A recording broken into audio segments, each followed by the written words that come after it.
semua, Assalamualaikum warahmatullahi wabarakatuh.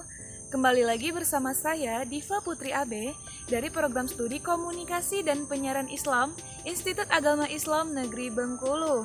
Nah, kembali lagi nih bersama Diva untuk membahas materi mengenai jurnalistik, yang sebelumnya sudah dibahas mengenai berita human interest dan juga lead stylistik. Nah, kali ini kita membahas apa ya?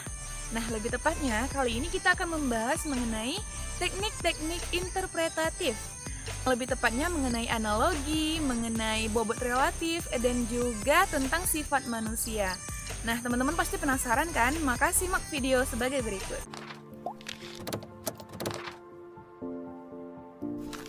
Nah, sebelumnya kita harus mengetahui apa itu interpretasi.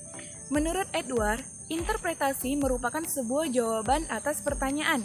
Misalnya, apa artinya ini? Nah, untuk menjawab pertanyaan tersebut, seorang wartawan harus mengumpulkan informasi yang tersedia lalu dimasukkan ke otak, selayaknya sebuah komputer. Nah, lalu akan diproses di dalam otak secara teratur dan memikirkan isu-isu yang terlibat di dalam suatu kejadian tersebut dan akan mendapatkan sebuah jawaban dari pemikiran-pemikiran yang logis dan teknik yang pertama yaitu analogi.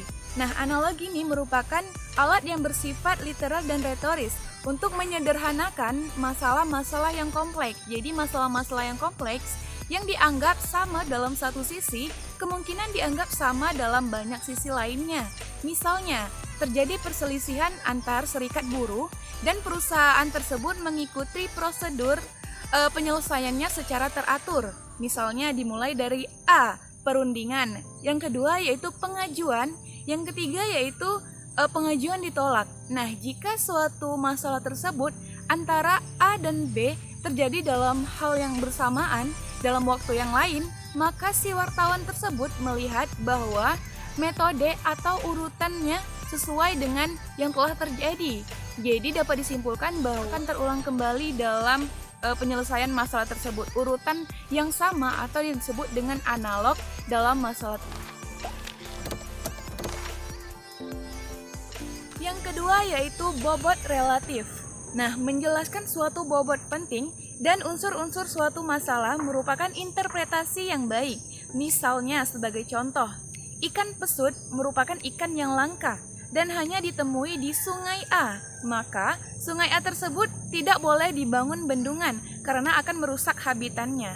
Namun pada suatu saat ikan A ditemukan juga di sungai B atau di sungai lainnya, maka bobot relatif di sungai A tersebut menurun dan kemungkinan akan dibangun suatu bendungan kayak gitu.